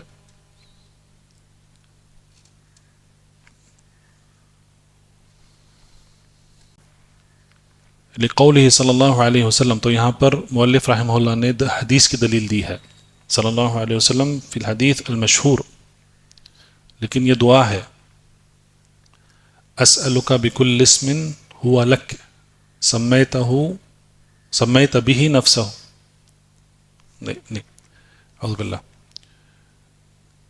اسألک بکل اسم ہوا لک سمیت به نفسک او انزلتہ فی کتابک او علمتہ احدا من خلقک او استأثرت به فی علم الغیب عندک۔ الحدیث، یہ دعا کیا ہے؟ یہ دعا لمبی دعا ہے، اور اس دعا کے تعلق سے رسول اللہ صلی اللہ علیہ وسلم کہتے ہیں حدیث میں کہ اگر تم اس کو یاد کر سکتے تو یاد کر لو، تو یاد کرنا ضروری ہے اس دعا کو۔ دعا کیسے شروع ہوتی ہے اس کی؟ اللہم انت ربی وانا عبدک ابن عبدک ابن امتک ماض فی حکمک۔ آپ جانتے ہیں یہ حدیث، تو یہ دعا، تو اس دعا کے ضمن میں یہ آیا ہے، اس میں جو شاہد ہے اس دعا میں مصنون دعا ہے حدیث کی، اسألک بکل اسم ہوا لک، تو میں آپ سے مانگتا ہوں ہر اس نام کے وسیلے سے جو آپ کا نام ہے، بکل اسم ہوا لک سمیت به نفسک، یعنی کہ وہ نام جو آپ نے اپنے آپ کے لیے رکھا ہے، سمیت به نفسک او انزلتہ فی کتابک، یا وہ نام جو اللہ سبحانہ وتعالیٰ نے اپنی کتاب میں اس کو نازل کیا ہے، او علمتہ احدا من خلقک، یا وہ نام جس کو اللہ سبحانہ وتعالیٰ نے کسی کو سکھایا ہے، کسی ایک کو سکھایا ہے، او استأثرت به فی علم الغیب عندک، اور وہ نام جو اللہ تعالیٰ نے اپنے جو غیب کا جو علم ہے، جو اللہ تعالیٰ کے پاس جو علم ہے، اس علم نے اللہ تعالیٰ نے اس نام کو اپنے پاس رکھ لیا ہے، الی آخر الحدیث، ان تجعل القرآن الکریم ربیع قلبی، تو یہ دعا ہے۔ لیکن یہ جو چار جملے ہیں، یہ چار جملے بہت ضروری ہیں، کیونکہ اس میں یہ قاعدے کی دلیل اس میں ملتی ہے۔ الحدیث، وَأَمَّا قَوْلُهُ صلی اللہ علیہ وسلم ان للہ 99 اسما 100 الا واحدہ من احصاها دخل الجنہ، تو یہ حدیث کیا ہے؟ جس میں نبی کریم صلی اللہ علیہ وسلم نے کہا کہ اللہ سبحانہ وتعالیٰ کے 99 نام ہیں، 100 ایک کم، جس نے ان کو سیکھ لیا، جس نے من احصاها، یعنی کہ جس نے ان کو سیکھ لیا یا یاد کر لیا، دخل الجنہ، تو وہ جنت میں داخل ہو جاتا ہے۔ تو مؤلف کہتے ہیں، اور یہ کئی اہل العلم کا یہ قول ہے، فلا يدل على حصر، تو یہ حصر کہتے ہیں اس کو محدود کر دینا، تو یہ جو حدیث ہے اس کا مطلب یہ نہیں ہے کہ اللہ تعالیٰ کے صرف 99 نام ہیں، کیونکہ یہ بھی ایک عربی کا ایک لہجہ ہے، ایک طریقہ ہے سمجھانے کا کہ یہ بہت زیادہ ہیں۔ دیکھیں عرب کا جو طریقہ ہوتا ہے، وہ کہتے ہیں کہ کبھی کچھ ہوتے ہیں تو کہتے ہیں 7، لیکن وہ 7 کا مطلب یہ نہیں کہ وہ 7 ہی ہیں، وہ 7 سے زیادہ بھی ہو سکتے ہیں، 10 بھی ہو سکتے ہیں، تو یہ آگے پیچھے ہوتا ہے عدد میں۔ امام النووی کی حدیث جو ہے، کتاب جو ہے الاربعون النوویہ جو ہے، اس میں کتنے حدیث ہیں؟ اس میں 40 ہیں، اس کو کہتے ہیں 40 حدیث ہیں، لیکن اس میں 40 نہیں ہے، اس میں حدیث 42 حدیث ہیں اس میں، لیکن اس کو کہہ دیا ہے الاربعون النوویہ، تو اس کو کہتے ہیں، اس کو تقدیری کہتے ہیں اس کو، یعنی کہ تقدیر کرنا کا مطلب ہے یہاں پر اردو میں جو معنی بنتا ہے تقدیر کا، نصیب یا مقدر کا جو معنی بنتا ہے وہ نہیں ہے عربی میں. تقدیر کے کئی معنی بنتے ہیں. تو تقدیر کا مطلب ہوتا ہے اس کو اپروکسیمیٹ کرنا، اس کو اپروکسیمیشن کو بھی تقدیر ہی کہتے ہیں عربی میں. تو یہ طریقہ ہے. اگر زیادہ ہے تو کہتے ہیں 70 70 نہیں ہوتے ہیں، وہ 70 زیادہ ہوتے ہیں، 100 بھی ہو سکتا ہے لیکن کہہ دیں گے 70. تو یہ عرب کا طریقہ ہے. تو اسی لیے اہل العلم نے کہا ہے کہ اس حدیث کا جو معنی بنتا ہے اس کا مطلب یہ نہیں ہے کہ صرف اللہ تعالیٰ کے صرف 99 ہی نام ہیں، نہیں، اس سے زیادہ نام ہیں. شیخ زین بن ہادی المدخلی رحمہ اللہ، انہوں نے ایک کتاب جمع کی ہے، اور اس سے پہلے الحافظ ابن مندہ رحمہ اللہ کتاب التوحید انہوں نے جمع کی ہے. تو اس میں میں سمجھتا ہوں کہ شیخ زید رحمہ اللہ انہوں نے اپنی کتاب کا کافی حصہ انہوں نے کتاب التوحید ابن مندہ کی جو کتاب ہے اسی سے لی ہے، اللہ عالم. لیکن انہوں نے اس میں 120 سے زیادہ نام ذکر کیے ہیں. اس میں ہر ذریعے سے انہوں نے سارے نام جمع کیے ہیں. اس میں زیادہ نام ہے، اس میں 99 نام سے زیادہ ہیں نام اللہ سبحانہ وتعالیٰ کے. تو شیخ بن عثیمین رحمہ اللہ بھی انہوں نے بھی وہی کہا ہے کہ اس کا مطلب یہ نہیں ہے کہ فلا يدل علی حصر، یعنی کہ یہ محدود نہیں ہے الاسماء بهذا العدد، یعنی کہ اس سے زیادہ اللہ سبحانہ وتعالیٰ کے نام ہیں. 7واں قاعدہ ہے القاعدہ السابعہ الالحاد. الحاد کس کو کہتے ہیں؟ الالحاد فی اسماء اللہ تعالی ہوا المیل بها عما یجب فیہا وہو انواع. تو الحاد اللہ سبحانہ وتعالیٰ کے نام، خاص کر کے اللہ تعالیٰ کے ناموں میں، الاسماء الحسنہ میں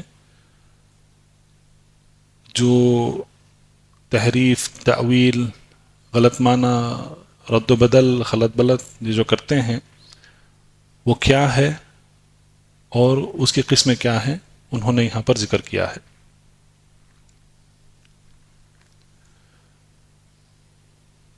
تو اس کو کہتے ہیں الحاد. الحاد کا جو لفظ ہے وہ لحد سے بنتا ہے. اب جانتے ہیں قبر جو ہے 2 قسم کی ہوتی ہے. ایک قبر جو ہوتی ہے وہ سیدھی ہوتی ہے ایسی، اور ایک قبر کو کہتے ہیں لحد، یعنی کہ اس میں ایک ایسا خانہ ہوتا ہے جہاں پر میت کو رکھا جاتا ہے. تو کیوں اس کو لحد کہتے ہیں؟ کیونکہ وہ ہٹ کے ہے، سیدھی قبر نہیں ہے، اس سے ہٹ کے ہے، تو اسی لیے اس کو لحد کہتے ہیں. تو کھسک جانا تھوڑا، تو وہیں سے الحاد کا معنی لیا جاتا ہے، کا لفظ لیا جاتا ہے. تو اللہ سبحانہ وتعالیٰ کے ناموں کے تعلق سے الحاد کرنے کا کیا مطلب ہے؟ جو اللہ تعالیٰ کے جو نام ہیں، ہم یہاں پر صرف یہ جو قواعد ہیں یہ الاسماء الحسنہ کے تعلق سے ہیں. صفات کے جو قواعد ہیں وہ آنے والے حصے میں آئیں گے وہ. تو یہاں پر اللہ سبحانہ وتعالیٰ کے ناموں کے تعلق سے الحاد کرنے کا کیا مطلب ہے کہ وہ جو نام جس کے لیے رکھے گئے ہیں اسے ہٹ جانا. المیل عما، میل کا مطلب ہے ہٹ جانا، جھک جانا ایک طرف. عربی میں، اردو میں بھی اس کو میل ہی کہتے ہیں، ایک طرف جھکنے کو. عما یجب فیہا وہو انواع. تو کیا واجب آتا ہے اللہ تعالیٰ کے الاسماء الحسنہ کے تعلق سے، اس کو چھوڑ کر اسے ہٹ جانا، اس کو الحاد کہتے ہیں. اس کو الاول، پہلی قسم کیا ہے؟ پہلی قسم ہے ان ینکر شیئا منہا، تو کوئی ایک نام کا انکار کرنا. او مما دلت علیہ الصفات، یا جو نام ہے اور اس نام کے ساتھ جو صفت جڑی ہوئی ہے اس کا انکار کرنا. نام کو بھی انکار کرنا اور اس نام کے ساتھ جو صفت جڑی ہوئی ہے اس کا بھی انکار کرنا.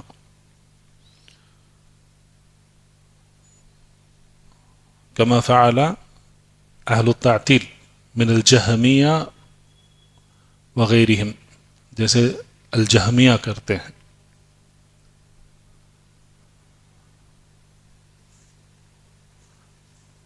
تو جہمیہ نے اللہ تعالیٰ کے سارے صفات کا انکار کیا.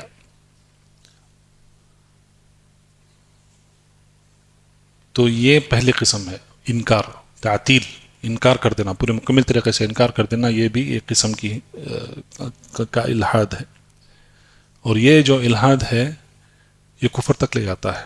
اسی لیے جو جہمیہ ہیں، جہمیہ میں بھی الگ الگ قسم ہے، لیکن جو غلات الجہمیہ کہتے ہیں، جہمیہ میں جو غلو کرنے والے ہیں، جو سارے اسماء و صفات کا انکار کر دیتے ہیں، وہ کافر ہیں. اہل العلم نے ان پر کفر کا فتویٰ ان پر دیا ہے. جمعے کے خطبے میں شیخ سمیر نے بھی اس بات کو کہا. جعد بن درہم،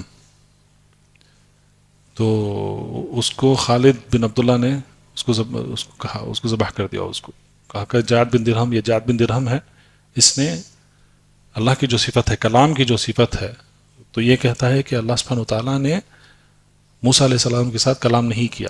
تو اس نے اللہ سبحانہ وتعالیٰ کی جو صفت ہے، کلام کی جو صفت ہے، وہ صفت کو اس نے انکار کیا.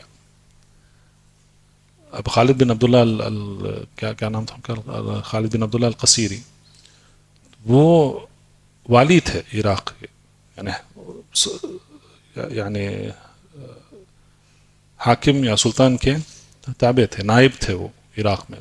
تو ان کا حق بنتا ہے کہ اس پر یہ حد، کیونکہ مرتد ہو گیا تھا وہ. کیوں قتل کب کرتے ہیں مسلمان کو؟ جب وہ مرتد ہو جاتا ہے تبھی اس کو قتل کرتے ہیں. تو اس نے اللہ تعالیٰ کی صفات کا انکار کر کے وہ مرتد ہو گیا تھا. تو اسی لیے جعد بن درہم کو انہوں نے قتل کر دیا، اس کی گردن اڑا دی اس کو. تو یہ جو طریقہ ہے، ہم سب جانتے ہیں کہ یہ طریقہ سلطان، حاکم یا اس کا نائب، علماء کے لیے ہے. تکفیر جو ہے یہ آسان بات نہیں ہے. جہمیہ گروہ ہے جو اللہ تعالیٰ کے اسماء و صفات کا انکار کرتا ہے، وہ کافر ہے. یہ ایک گروہ کے لیے ہے. لیکن اگر ایک فرد کے لیے کفر، اس کی تکفیر کرنا ہے، تو پھر یہ ہمارے لیے نہیں ہے، یہ حکام اور علماء کے لیے ہے. لیکن اہل العلم نے یہ عام فتویٰ دیا ہے کہ جو جہمیہ ہے وہ کفار ہے، کیونکہ انہوں نے اللہ تعالیٰ کے سارے اسماء و صفات کا انہوں نے انکار کیا ہے. تو یہ پہلی قسم کا الحاد ہے جو انکار ہے. دوسرا ہے الثانی ان یجعلها دالة على صفات تشابه صفات المخلوقین كما فعل اہل التشبیہ. دوسرا ہے مشابہت کرنا. اہل التشبیہ، المشبہہ بھی کہتے ہیں ان کو، المعطلہ جو تعطیل کرتے ہیں،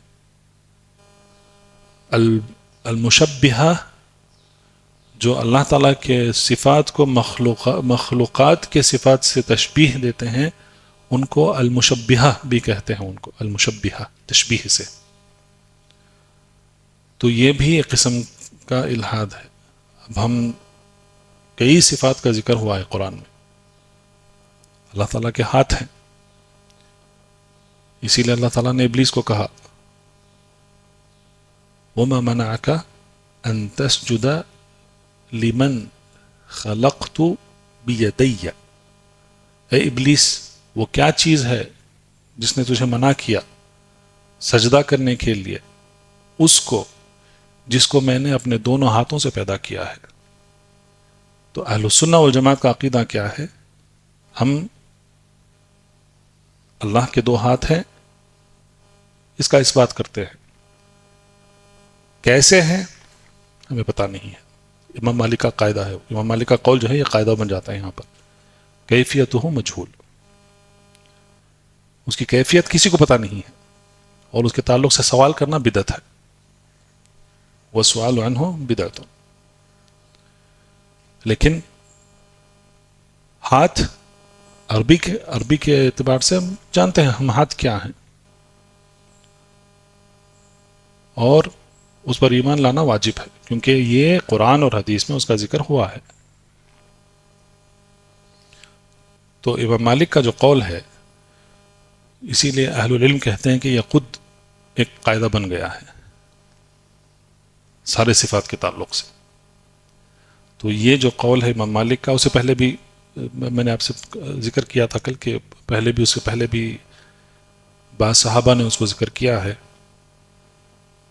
تو امام مالک کا جو قول ہے وہ ہر ایک صفت کے لیے وہ آپ اس کو اس پر لگا سکتے ہیں. آپ سب سے پہلے کیا ہے، اس کا معنی جو ہے عربی زبان کے اعتبار سے وہ معنی معلوم ہے. اس کی کیفیت جو ہے مجہول ہے، معلوم نہیں ہے اس کی کیفیت کیسی ہے. اس پر ایمان لانا واجب ہے اور اس کے تعلق سے سوال کرنا بدعت ہے. تو اللہ تعالیٰ کے ہاتھ کا ذکر قرآن میں آیا ہے. جو پاؤں کا جو حصہ ہوتا ہے، پنڈلی جس کو کہتے ہیں، شن بون جس کو کہتے ہیں انگریزی میں، اس کا بھی ذکر آیا ہے قرآن میں. یوم یکشف عن ساق ویدعون الی السجود فلا یستطیعون. وہ دن جب پنڈلی ظاہر کر دی جائے گی اور ان کو حکم دیا جائے گا کہ سجدہ کرو، تو سب سجدہ کریں گے لیکن کفار سجدہ نہیں کر پائیں گے. اللہ تعالیٰ کے آنکھوں کا ذکر ہوا ہے، تجری باعیننا. نوح علیہ السلام کی جو کشتی ہے وہ ہمارے آنکھوں کے سامنے سے گزرتی تھی. تو آنکھ جو ہے یہ صفت اللہ تعالیٰ کے لیے ثابت ہے. لیکن ہم یہ نہیں کہیں گے کہ اللہ تعالیٰ کے یہ جو صفات ہیں یہ مخلوقات کی صفات کی طرح ہے. نہیں. اب مخلوقات کے درمیان میں بھی اختلاف ہے. انسان کا ہاتھ کسی اور جانور کے ہاتھ سے الگ ہے، ایک جانور کا ہاتھ دوسرے جانور کے ہاتھ سے الگ ہے، آنکھ الگ ہیں. سبحان اللہ، عجیب و غریب چیزیں ہم دیکھنے کو ملتے ہیں.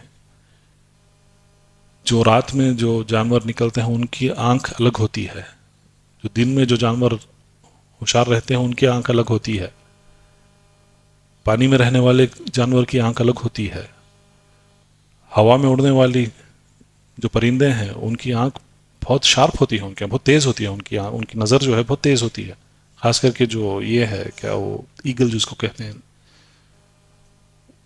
شاہین، فالکن، یہ سب جو یہ پرندے ہیں بہت تیز نظر ہوتی ہے ان کی، بہت اوپر سے وہ نیچے چھوٹے چھوٹے جانوروں کو وہ دیکھ سکتے ہیں.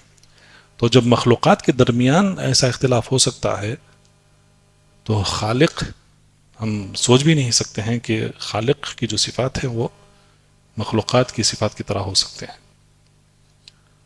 تو خالق کے صفات کو مخلوقات کے صفات سے تشبیہ کرنا یہ الحاد ہے.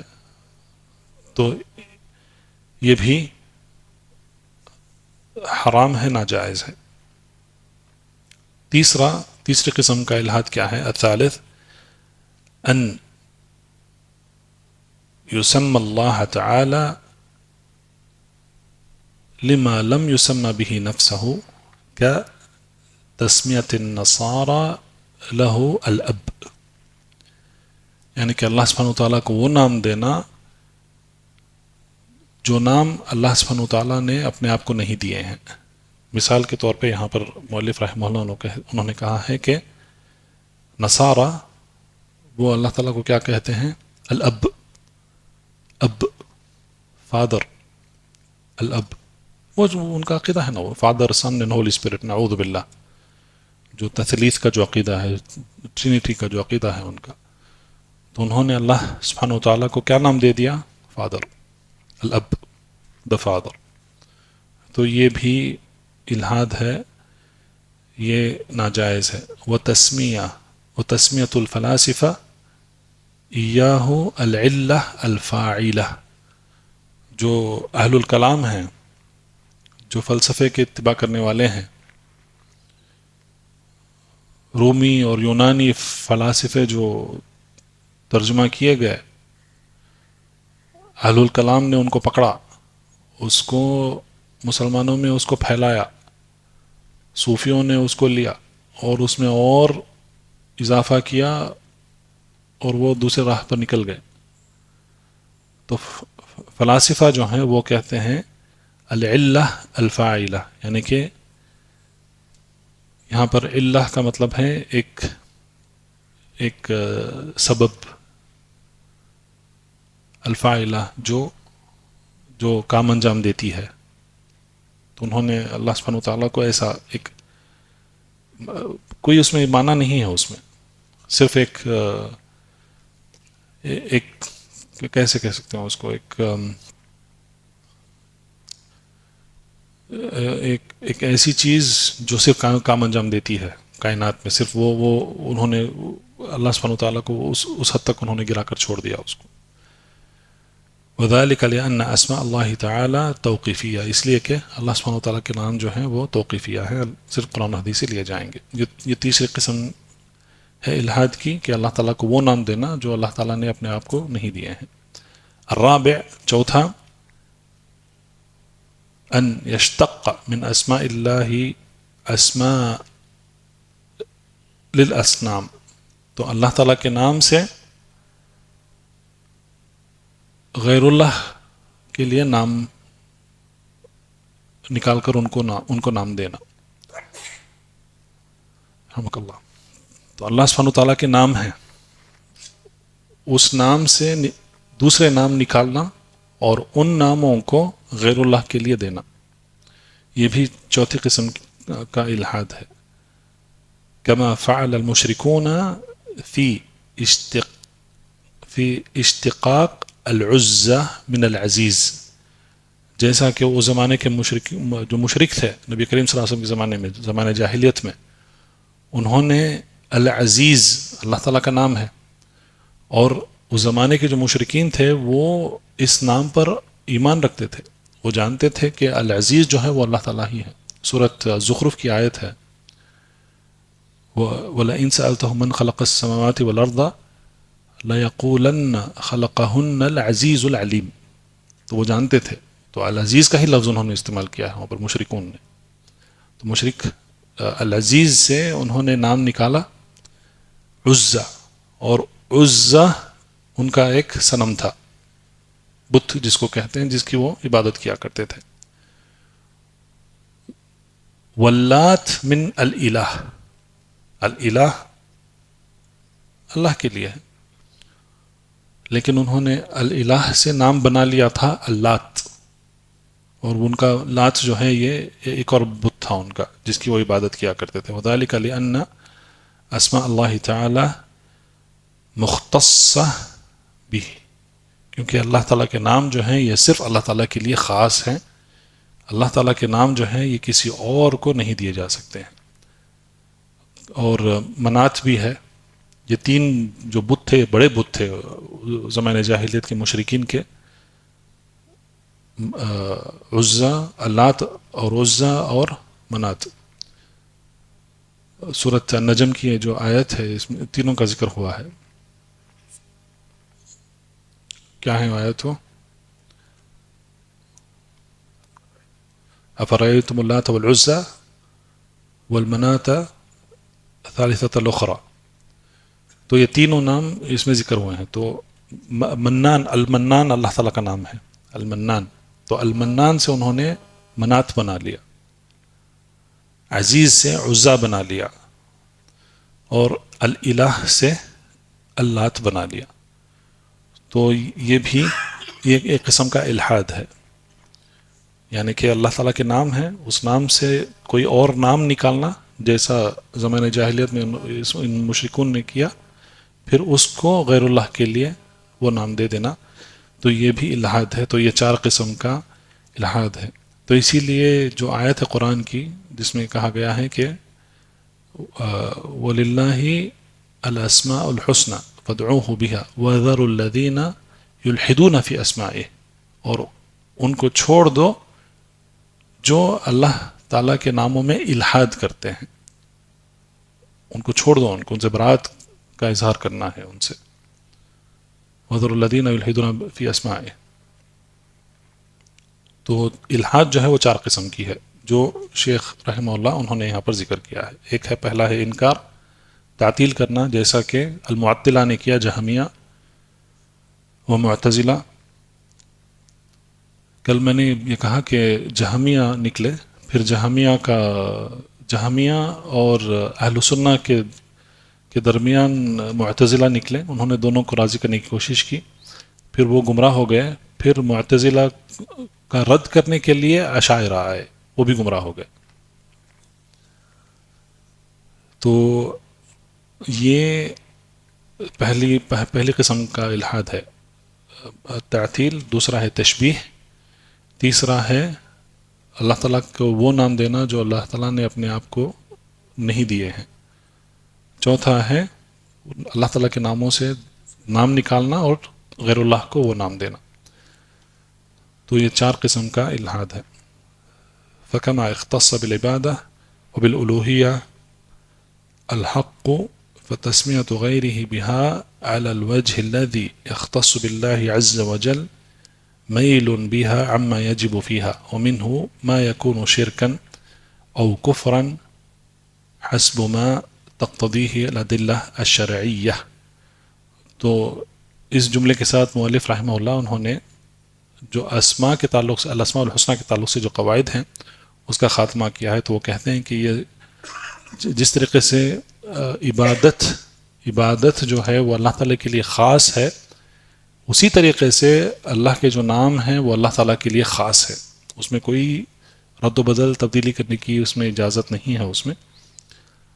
اور یہ اللہ تعالیٰ کا حق ہے کہ جیسا عبادت اللہ تعالیٰ کا حق ہے، تو الاسماء الحسنہ سے اللہ تعالیٰ کو پکارنا، ان کا وسیلہ بنانا دعا میں وغیرہ وغیرہ جو ہے، یہ بھی اللہ تعالیٰ کا حق ہے۔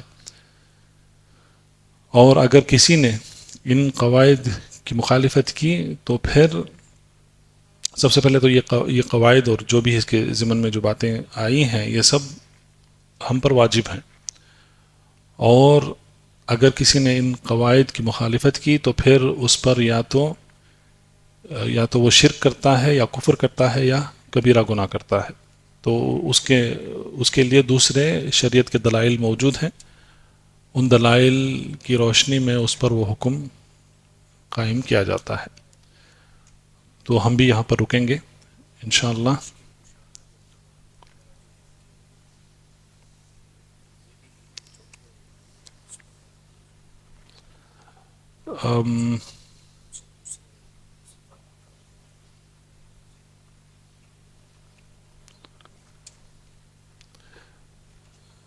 یہ فتویٰ ہے خالد، یہ علماء سے پوچھنا ہے، یہ علماء کے لیے لائق ہے یہ سوال، کیونکہ اس پہ فتویٰ لگنا ہے اس پہ۔